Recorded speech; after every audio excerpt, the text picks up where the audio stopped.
Karthigai Deepam serial நேர்களுக்கு வணக்கம். நம்மளோட கார்த்திகை தீபம் சீரியலில் ஒரு சூப்பரான அப்டேட் வந்துருக்குன்னே சொல்லலாம். மிஸ் சேனலை லைக் அண்ட் சப்ஸ்கிரைப் பண்ணி சப்போர்ட் பண்ணுங்கள். இப்போ பார்த்திங்கன்னா நம்மளோட கார்த்தியோட பிளான் எல்லாமே ஃபெயிலியர் ஆகிடுச்சு. அதாச்சு நம்மளோட கார்த்தி என்ன பண்ணுறாருனா இந்த மாதிரி வீடியோ எடுத்த விஷயத்த மருது தெரிஞ்சுக்கிட்டாரு. தெரிஞ்சு என்ன பண்ணுறாருனா அந்த பொண்ணுக்கு கால் பண்ணி, நீ எவ்வளோ தைரியம் இருந்தால் நான் எவ்வளோ சொல்லியும் நீ காசு வாங்குறான்னு சொல்லிட்டு ஏமாற்றி அந்த கார்த்தி சொல்கிற பிளான் படி நீ பண்ணி என்னை ஏமாற்றி வீடியோ எடுத்துகிட்டு போய் கொடுத்துருப்ப.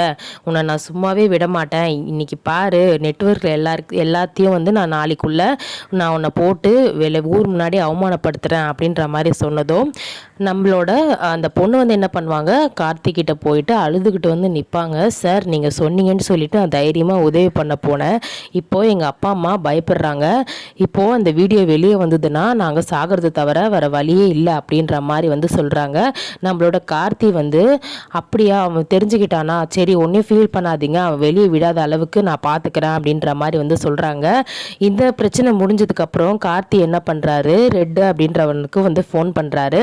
அப்போ பார்த்திங்கன்னா ஃபோன் எடுக்கலை. அப்போ பார்த்திங்கன்னா நேரடியாக நம்ம அந்த கார்த்திகிட்டே பேசிடுவோம். கல்யாணத்துக்குள்ளே அவனுக்கு ஒரு முடிவு கட்டினா தான் நம்ம ரேவதி கழுத்தில் தாலி கட்ட முடியும் அப்படின்னு சொல்லிட்டு கார்த்திக்கு நம்மளோட மருது ஃபோன் பண்ணுறாரு. ஃபோன் பண்ணி இந்த மாதிரி எதுக்கு உனக்கு எவ்வளோ தைரியம் இருந்தால் எதுக்காக இப்படி வீடியோ எடுத்த, உன்னை நான் சும்மாவே விட மாட்டேன், கண்டிப்பாக நான் இதுக்கு எதனா ஒன்று பண்ணுவேன் அப்படின்ற மாதிரி சொல்கிறாரு. அப்போ பார்த்திங்கன்னா நீ எடுத்து கூட வச்சுட்டு ஒரு பொண்ணை என்னை மாட்ட வச்சுட்டல, அந்த பொண்ணோட வீடியோ என்கிட்ட இருக்குது. என்னோட வீடியோவை நீ வெளியே விட்டினா அந்த பொண்ணோட வீடியோவை நான் வெளியே விட்டுருவேன். அப்புறம் கார்த்தி உன்னால் அந்த குடும்பம் சாகிற அளவுக்கு ஆளாயிடும் அப்படின்ற மாதிரி சொல்லுவாங்க.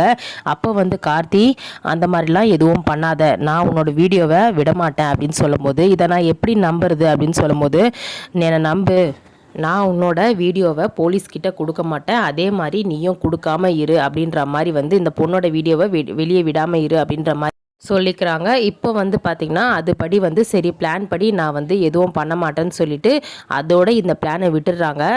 இப்போ பார்த்திங்கன்னா கார்த்தி இந்த பிளான் படி பண்ணது ஃபெயிலியர் ஆயிடுச்சு, நம்ம வேறு விதமாக தான் யோசிக்கணும். மயில் வாகனத்துக்கு ஃபோன் பண்ணி வர சொல்கிறாரு. மயில் வாகனம் பதட்டமா, என்னப்பா ஆச்சு, நேற்று அவசரமாக போனீங்களே, அவனை பிடிச்சியாப்பா அப்படின்னு கேட்கும் போது, எங்கங்க அவன் அந்த பொண்ணோட வீடியோவை நான் இந்த மாதிரி வீடியோ எடுத்தது ஆதாரத்தை அவன் நாங்கள் பேசி வச்சுக்கிட்டு பிளான் பண்ணதை அவன் எல்லாத்தையுமே கடைசியில் பார்த்துட்ருக்கான். பார்த்துட்டு அந்த பொண்ணோட குடும்பத்துக்கு ஃபோன் பண்ணி மிரட்டியிருக்கான். அதனால் இப்போ என்னால் இந்த வீடியோவை விட முடியாது அப்படின்ற மாதிரி, அதாவது போலீஸ்கிட்ட கொடுக்க முடியாது, நிரூபிக்க முடியாது அப்படின்ற மாதிரி சொல்கிறாங்க. என்னப்பா இது, அவன் பார்க்காம இருந்திருந்தா நீ கொஞ்சம் கவனமாக இருந்திருக்கலாம்ல, அவன் தான் இவ்வளோ பெரிய கேடியாக இருந்திருக்கானே, அவன் பார்க்காம இருந்தால் நேற்றுக்கு போலீஸ்கிட்ட கொடுத்து அத்தைக்கிட்ட சொல்லி ஒரு வழி பண்ணியிருக்கலாமே அவன் அப்படின்னு சொல்லும் போது, என்னங்க பண்ணுறது, வேறு வழியை தான் நம்ம இப்போ தேடி ஆகணும் அப்படின்னு சொல்லும் போது, எனக்கு தெரிஞ்சு முருகனை நம்ம தேடி ஆகணும்னு சொல்லும்போது, எப்பா அவன் எங்கே இருக்கிறானே தெரியலையப்பா, இந்த ஊரில் இருக்கானா இல்லை வேறு எங்கேயாவது இருக்கானே தெரியல, அவனை எப்படிப்பா ஒரு நாளுக்குள்ளே தேட முடியும் அப்படின்னு சொல்லிட்டு சொல்லும்போது, அப்போ கார்த்தி பேசிகிட்டே இருக்கும். மயில் வாகனம் டக்குன்னு யோசிக்கிறாரு.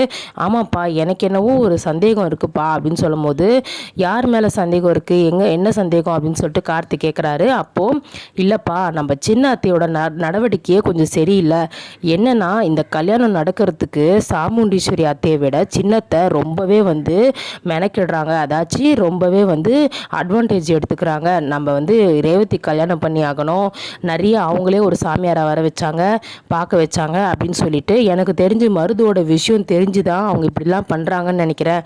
அதான்ப்பா இதுக்கு முன்னாடி அந்த மாயா மகேஷ் விஷயத்தில் பண்ணாங்களே அந்த மாதிரி ஏதாவது சூழ்ச்சி இருக்கும்னு எனக்கு சந்தேகமாக இருக்குன்னு சொல்லும்போது, நீங்கள் சொல்கிறது கேட்கும்போது எனக்குமே டவுட் வருது.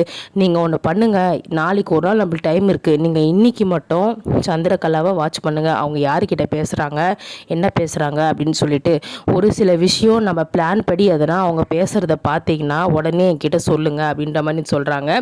சரிப்பா நான் பார்த்துக்கிறேன், இன்னைக்கு மட்டும் சந்திரகலாவை மட்டும் வாட்ச் பண்ணுங்கள், நாளைக்கு அது வேலைக்காகலாம் நம்ம வேறு எதனா யோசிப்போம் அப்படின்ற மாதிரி முடிவெடுத்திருக்காங்க. இப்போது சந்திரகலா என்ன பண்ணுறாங்க, கரெக்டாக நம்மளோட மயில் வாகனம் கண்காணிச்சிட்டு இருக்காங்க சந்திரகலாவை. சந்திரகலா உடனே கால் வருது, சிவனாண்டி கிட்ட பேசி முருகன் இருக்க இடத்த பற்றி பேசிகிட்டு இருக்காங்க. அப்போ வந்து நம்மளோட மயில்வாகனம் ஒளிஞ்சிருந்து கேட்டுட்ருக்காரு சந்திரகலா. என்ன சந்திரகலா, அங்கே எல்லாம் நல்லா போயிட்டுருக்கா அப்படின்ற மாதிரி சிவனாண்டி வந்து ஃபோன் பண்ணி சந்திரகலா கிட்ட வந்து கேட்குறாங்க. எல்லாம் கரெக்டாக போயிட்டுருக்குங்க, நான் சொல்கிற வரைக்கும் அந்த முருகனை மட்டும் உங்களோட அந்த குடோனுக்குள்ளேருந்து வெளியே விடாதீங்க அப்படின்ற மாதிரி வந்து வார்த்தையை சொல்லிடுறாங்க. அதை வந்து பார்த்திங்கன்னா மயில்வாகனம் கேட்டு, அப்பா இது போதும், நம்ம ரேவதி வாழ்க்கையை காப்பாற்றுறது நிறைய பொண்ணுங்க வாழ்க்கையை காப்பாற்று, அப்போ நீ தான் ஒழிச்சு வச்சிருக்கியா அவனை அப்படின்ற மாதிரி. இது தெரியாமல் நாங்கள் வீடு வீடாக தெரு தெருவாக அலைஞ்சிட்ருக்குமே, இது தெரிஞ்சிருந்தா ஃபஸ்ட்டே வந்து முருகன்றனை பிடிச்சி இந்த மருதை வந்து பிடிச்சிருக்கலாமே அப்படின்ற மாதிரி வந்து யோசிச்சுட்ருக்காங்க. இப்போ உடனே வந்து நம்மளோட மயில்வாகனம் கார்த்திக் ஃபோன் பண்ணுறாரு. அப்பா நான் சொன்னது சரியாக போச்சு, சின்னத்தை அந்த சிவனாண்டியும் அந்த முத்து இவங்கெல்லாம் சேர்ந்து தான்ப்பா அந்த முருகனை ஒழிச்சு வச்சுருக்காங்க.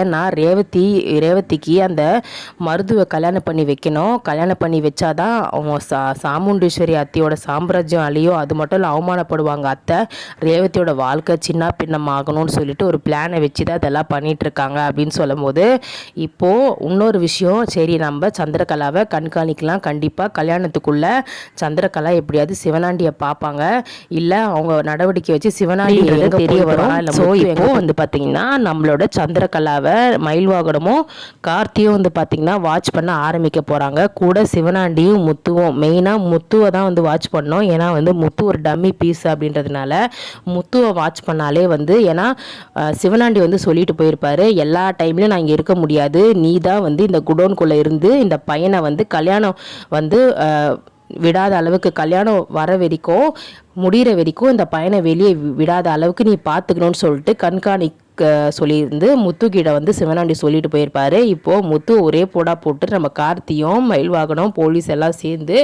முருகனை கண்டுபிடிக்க போகிறாங்க. ஸோ வெயிட் பண்ணி பார்க்கலாம் என்ன நடக்குதுன்னு சொல்லிட்டு. நம்மளோட ப்ரோமோ ரிவ்யூ பிடிச்சிருந்தா லைக் அண்ட் சப்ஸ்கிரைப் பண்ணி சப்போர்ட் பண்ணுங்கள். தேங்க்யூ.